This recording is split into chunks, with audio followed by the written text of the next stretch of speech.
Et nous sommes de retour au plateau pour la suite de cette émission. Après le journal, nous retrouvons nos invités Eric Johnson, Michel Tchadja et Sylvestre Béni. Nous abordons notre troisième sujet. Nous parlons de la Centrafrique et de la Guinée-Bissau. La Guinée-Bissau s'oppose à l'extradition de François Bozizé.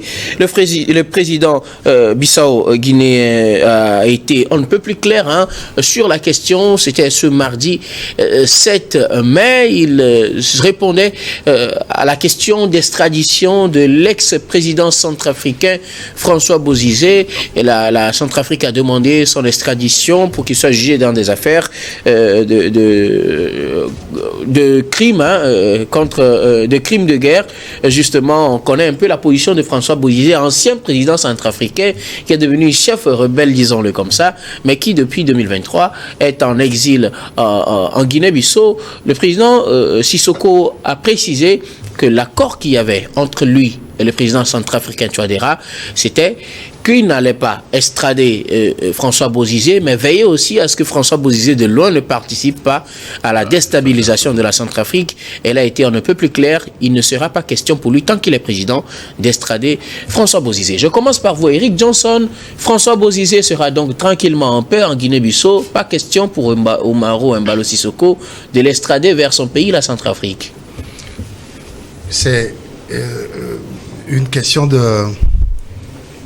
quelqu'un qui était dans la même situation, qui se retrouve aujourd'hui chef et qui reçoit son frère qui est également dans la même situation. Je veux juste dire que Embalo Sissoko a été aussi un exilé politique. Il comprend aisément ce que peut vivre un exilé politique. Et donc, il a accepté que François Bozizé vienne rester dans son pays tout en s'accordant avec son collègue Touadéra.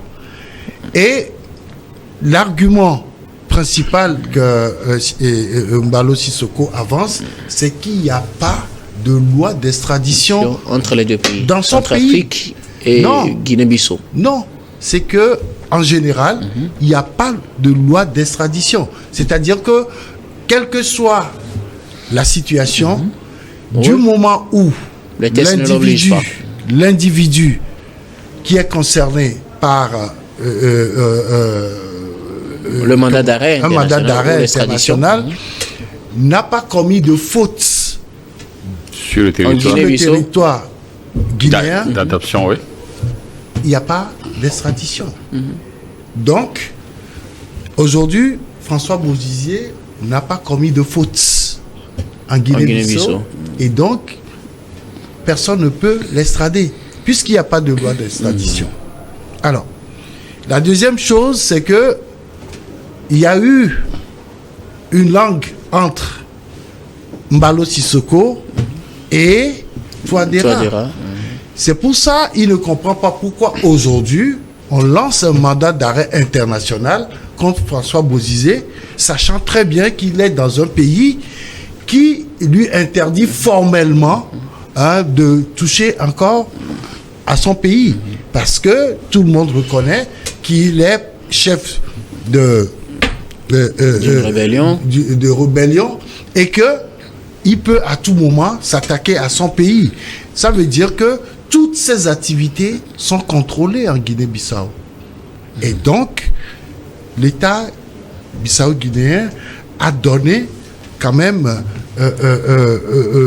comment je peux dire, la garantie quand même à l'État centrafricain qu'il n'y aura pas de Bozizé et rebelle qui va toucher à son pays.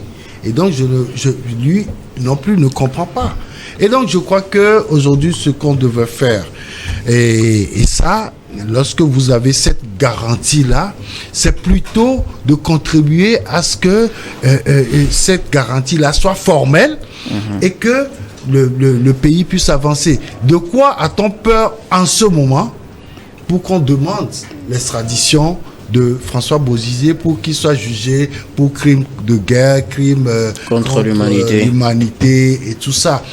Est-ce qu'on n'est pas en train de chercher encore à créer des problèmes? Parce que, vous savez, un chef rebelle, lorsqu'il est pris, ça veut dire que toutes ces antennes vont commencer... Lorsqu'il est menacé, d'ailleurs. Oui, mais là, il est déjà menacé. Oui.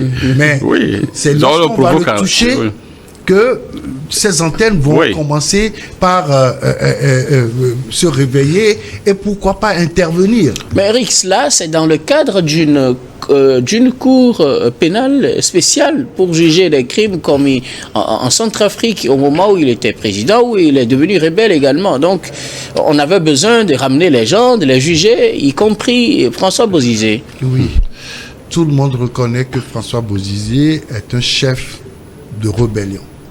D'accord? Mais ce type-là a été président de la République. Et donc, il connaît très bien les rouages de gouvernance de son pays.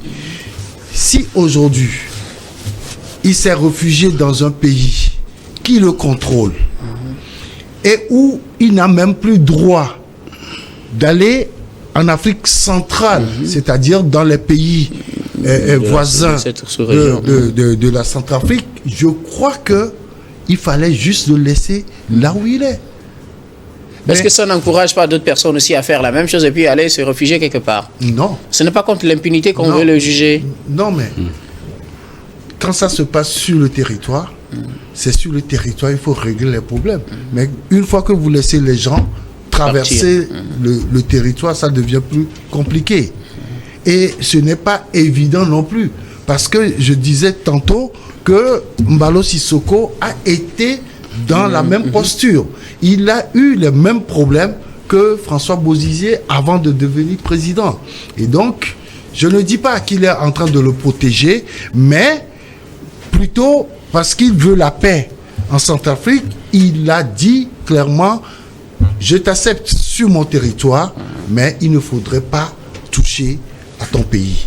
Voilà.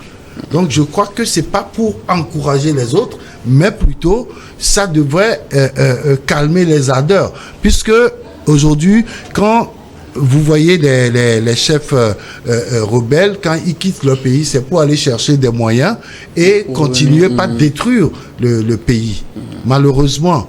Et aujourd'hui, si on est arrivé à caser un peu Bozizé, je pense que c'est déjà une bonne chose, parce qu'il y a d'autres encore qui sont sur le territoire qu'il faut anéantir.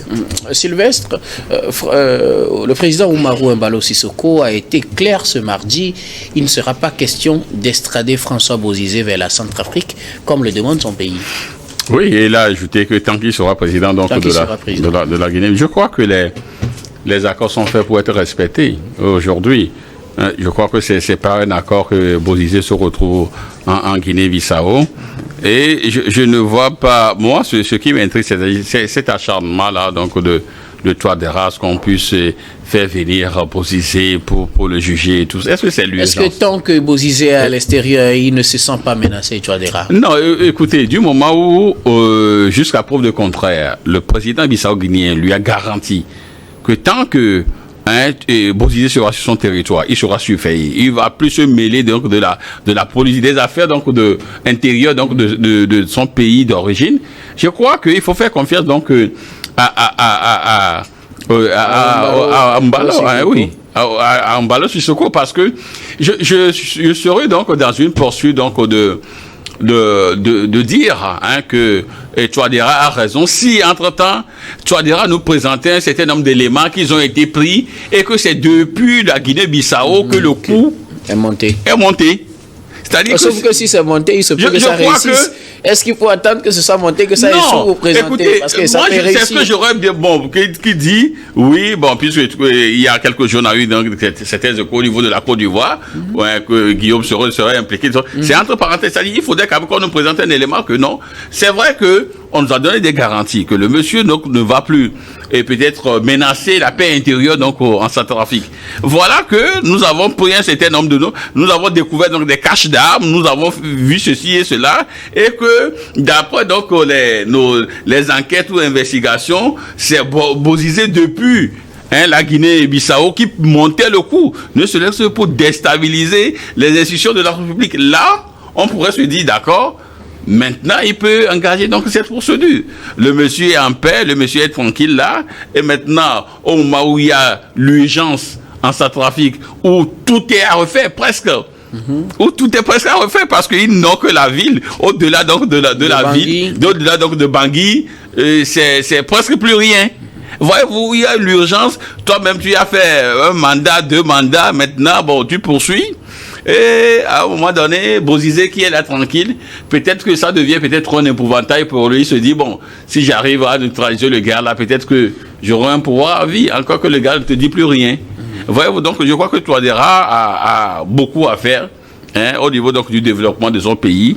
Et il a déjà réussi donc à chasser un peu les rebelles jusqu'aux frontières donc des pays donc des voisins et tout. Donc il faudrait qu'il se calme, qu'il soit encore que c'est un bon prédicateur, un bon évangéliste, comme on nous dit très bon. Il faudrait quand même qu'il cultive donc la paix, la réconciliation et la tolérance, et qui dirige son pays au lieu donc d'activer, parce que vous savez, quelqu'un qui a été rebelle, il y a toujours donc des ramifications un peu partout. C'est-à-dire que Bozizé peut être là et en un seul, il va encore monter un truc contre son pouvoir. Mais si le monsieur ne te dit rien, laisse-le. Voyez-vous, donc je crois que c'est lui qui est en train encore de menacer la paix intérieure donc dans son pays, puisque les groupes rebelles, là, je te dis, bon, c'est vrai qu'ils sont repoussés jusqu'aux frontières, mais bon, ils ne sont pas... Ils sont toujours là. Ils sont toujours là. Ils peuvent revenir à tout moment. Voyez-vous, donc il faudrait quand même qu'il s'occupe plutôt donc du social, le développement de son pays, et tout, et laisse donc les anciens tranquilles. Voilà. Il faut laisser les anciens tranquilles, y compris sûrement François Bozizé, qui est recherché par la justice pour répondre des crimes contre l'humanité. Il devrait normalement, selon la demande de la Centrafrique, être extradé de la Guinée-Bissau. Le président bissau-guinéen a dit ce mardi qu'il ne sera pas question que François Bozizé soit extradé. Ce n'est pas l'accord signé entre lui, ou bien il a encore conclu entre lui et son homologue centrafricain, Faustin Akash Touadéra, Michel. Je pense que ce n'est pas la Centrafrique seule. Le mandat d'arrêt, l'ONU aussi. Oui, effectivement. C'est une cour spéciale qui doit normalement juger. L'ONU, les Nations Unies sont impliquées donc, dans ce mandat d'arrêt international. Moi, je vois le problème à 2 niveaux. D'abord, à partir du moment où le président Bissau a accueilli François Bozizé et qu'il est tranquille, qui n'a pas, selon même les dires du président Mbalo, le monsieur n'a rien créé comme problème et lui ne comprend pas pourquoi on va lui demander de l'extrader. Il ne le fera pas. Mais est-ce qu'il faut attendre qu'il crée d'abord des problèmes? Parce que lui, s'il crée des problèmes, ça risque d'être grave. Oui, j'en viens. Mais il a dit... je peux le croire parce que on peut se dire que la Centrafrique c'est un pays très fragile. Et dès lors que, après tous les soubresauts là, le monsieur est vraiment installé en Afrique de l'Ouest ici, très loin de l'Afrique centrale. À l'autre bout même de l'Afrique de l'Ouest. Est-ce que ce n'est pas bien d'oublier les crimes qu'il a commis? C'est là aussi il y a un autre problème.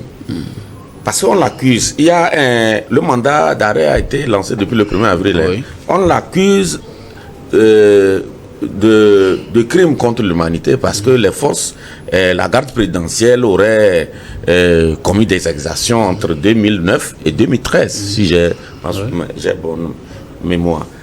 Je me dis, est-ce que vous pouvez être chef d'État et bon... agir, parce que quand vous perdez un être cher, vous n'allez pas oublier rapidement, parce que c'est sur la base d'un certain nombre de crimes qu'il est recherché. On va, c'est-à-dire tout ce qu'il a massacré là, ces gens ont massacré là, bon, on va fermer les yeux et puis c'est fini, parce qu'il est l'un de la centrale. Je me pose aussi cette question, parce qu'il faut que nos dirigeants à un moment donné pensent d'après le pouvoir. Si vous créez des problèmes, c'est qu'à un jour de votre mort, on peut venir vous chercher. Pour que au moins les droits de l'homme soient plus ou moins respectés. C'est là aussi, on peut pas qu'on oublie cela. C'est pas parce qu'il est tranquille là-bas, il ne fait rien, qu'on oublie ce qu'il a créé comme problème. En tout cas, les crimes qu'il a commis pour le moment, c'est les crimes politiques. Il y a aussi des crimes économiques et tout. Et donc, c'est là où je dis, je vois le problème à 2 niveaux. Mais comment régler cela? Bon, dans tous les cas, vous dites qu'il est là-bas. En tout cas, le président Balo dit qu'il est là-bas. Bozizé est là-bas, il n'a rien fait comme problème. Vous savez qu'il a son fils, Francis Bozizé. Quand on chassait Bozizé et François du pouvoir, son fils était le tenant. On ne sait pas, il est dans quelle brousse actuellement. Qu'est-ce qu'il fait? On ne sait pas ce qu'il prépare. Ce qu'il fait. Encore une fois, je rappelle que la Centrafrique est très fragile. Les succès militaires de Touadéra aujourd'hui, on ne sait pas c'est pour combien de temps. Vous comprenez? Et donc, Touadéra peut ne pas dormir tranquille, surtout qu'il est en train de se préparer pour faire un troisième mandat. Ses adversaires, ses ennemis peuvent utiliser le réseau Bozizé là pour lui créer des problèmes.